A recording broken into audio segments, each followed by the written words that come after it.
नमस्कार दोस्तों, आप देख रहे हैं अवरल टाइम्स और मैं हूं आपके साथ सोनाक्षी दीक्षित। शुरू करते हैं आज की प्रमुख खबरें। सीज फायर खत्म होने के बाद से इजराइल ने तीन तरफ से हमास को ठिकाने लगाना शुरू किया।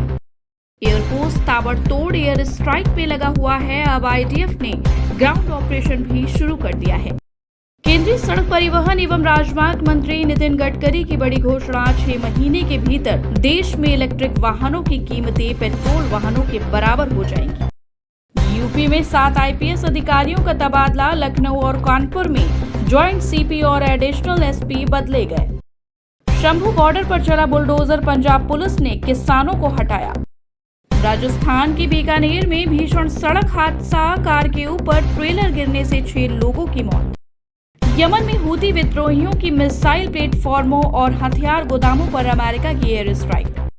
1, 4, 12, 14 और 22 अप्रैल, 9 मई और 18 मई को लखनऊ के अटल बिहारी वाजपेयी काना स्टेडियम में आईपीएल का मैच। दक्षिण चीन सागर में चीन और फिलीपींस के बीच तनाव चरम पर पहुंचा। चीन में दक्षिण चीन सागर में 3 कृत्रिम द्वीप बनाकर अपनी पकड़ मजबूत की। भारत हिंद महासागर में अपनी रणनीतिक उपस्थिति मजबूत कर रहा है और चीन की गतिविधियों पर पैनी नजर रख रहा है। दिल्ली की रोहिणी में पुलिस के साथ एनकाउंटर में 3 बदमाश पकड़े गए, 2 को लगी गोली। रेमंड लिमिटेड के चेयरमैन और प्रबंध निदेशक गौतम सिंघानिया से अलग रह रही पत्नी नवाज मोदी सिंघानिया ने कंपनी के बोर्ड में निदेशक पद से इस्तीफा दे दिया। चीन में मादक पदार्थों से जुड़े आरोपों में कनाडा के 4 नागरिकों को चीन में मृत्यु दंड की सजा मिली। अमेरिकी राष्ट्रपति डोनाल्ड ट्रंप ने कहा, कनाडा सबसे घटिया देशों में से एक। ट्रंप ने कनाडा के संसाधनों की जरूरत पर भी सवाल उठाते हुए कहा, हमें उनसे कुछ भी नहीं चाहिए। ट्रंप के बयानों की निंदा करते हुए कनाडा के प्रधानमंत्री ने कहा, ट्रंप कनाडा की संप्रभुता को लेकर अपमानजनक बयान देना बंद करे। दिल्ली एनसीआर समेत उत्तर भारत के कई हिस्सों में तापमान तेजी से बढ़ रहा है। मौसम विभाग की माने तो आने वाले दिनों में पारा और ऊपर जाएगा। अगले कुछ दिनों तक हल्की हवाएं चलने की संभावना है, लेकिन इससे गर्मी से राहत मिलने की उम्मीद नहीं। बिहार के भोजपुर जिले के कोइलवर प्रखंड के हरहंगी टोला गांव में 2 दिनों में 2 दर्जन से अधिक कौओं की रहस्यमयी मौत। यूपी लोक सेवा आयोग की ओर से समीक्षा अधिकारी और सहायक समीक्षा अधिकारी की प्रारंभिक परीक्षा 2023 का शेड्यूल जारी कर दिया गया। 27 जुलाई 2025 सुबह 9:30 बजे से 12:30 बजे तक सभी 75 जिलों में ये परीक्षा कराई जाएगी। दिल्ली में प्रदूषण की समस्या से निपटने के लिए सरकार कृत्रिम वर्षा की परीक्षण की योजना बना रही है। कृत्रिम बारिश के लिए पानी के नमूनों की जांच की जा रही है, ताकि पता चल सके कि इस्तेमाल होने वाले रसायनों का मानव शरीर पर कोई नुकसान तो नहीं होता है। भारतीय प्रतिभूति एवं विनिमय बोर्ड ने प्रतिभूति बाजार में बिना दावे वाली संपत्तियों में कमी लाने और निवेशकों के संरक्षण के लिए डिजिलॉकर के साथ भागीदारी की। अमेरिकी सेंट्रल बैंक फेड ने ब्याज दरों में नहीं किया कोई बदलाव, पर 2025 में 2 बार कटौती करने के दिए संकेत। दुनिया भर के शेयर बाजारों में लगातार गिरावट के बीच भारत में फरवरी के दौरान गोल्ड ईटीएफ में 1979.84 करोड़ रुपए का शुद्ध निवेश दर्ज हुआ। देश की सबसे बड़ी 2 व्हीलर कंपनी हीरो मोटोकॉर्प में टॉप मैनेजमेंट लेवल पर बड़े बदलाव देखने को मिले। कंपनी में टॉप लेवल पर लगातार हो रहे इस्तीफे के बीच टैलेंट मैनेजमेंट के लिए एचआर हेड समीर पांडे ने इस्तीफा दे दिया। उत्तर प्रदेश के प्रयागराज में अराजक तत्वों ने आतंक मचाया, बंद जनरल स्टोर पर 3 बम फेंके। खालिस्तान समर्थक और निर्दलीय सांसद अमृतपाल सिंह के 7 साथियों को असम जेल से रिहा होने के बाद पंजाब पुलिस ने फिर किया गिरफ्तार।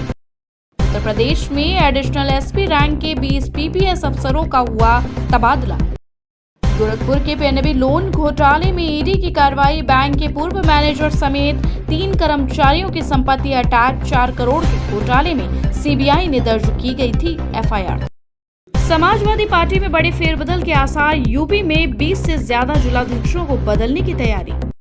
लखनऊ में अंसल मामले में विजिलेंस ने जांच शुरू किया, जिन्होंने टाउनशिप का काम किया, उन इंजीनियरों और अधिकारियों की सूची एलडीए से मांगी। अमेरिकी इमिग्रेशन अधिकारियों आईसी ने जॉर्ज टाउन विश्वविद्यालय में एक भारतीय छात्र और बदर खान सूरी को हिरासत में लिया। हमास के साथ संबंध होने का आरोप लगा। खालिस्तानी आतंकी लजर मसीही को कौशाम्बी से लखनऊ जेल शिफ्ट किया गया। एटीएस स्पेशल कोर्ट लखनऊ में चलेगा लजर पर केस। नागपुर हिंसा मामले में अब तक 90 लोग गिरफ्तार। अब इसमें बांग्लादेशी कनेक्शन आया सामने।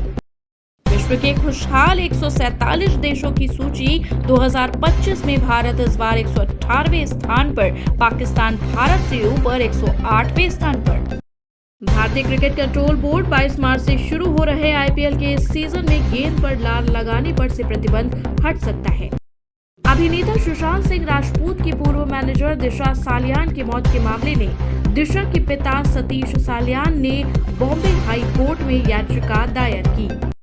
इस याचिका में महाराष्ट्र के पूर्व मुख्यमंत्री उद्धव ठाकरे के बेटे आदित्य ठाकरे, अभिनेता सूरज पंचोली, डीनो मौर्य सहित अन्य पर गंभीर आरोप लगाए।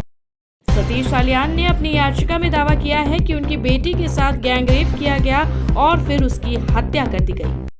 छत्तीसगढ़ के बीजापुर में माओवादियों और सुरक्षा बलों के बीच मुठभेड़, मारे गए कई नक्सली। पाकिस्तानी मूल का कनाडाई नागरिक तहव्वुर राणा भारत के 26/11 मुंबई हमले में वांछित अभियुक्त है।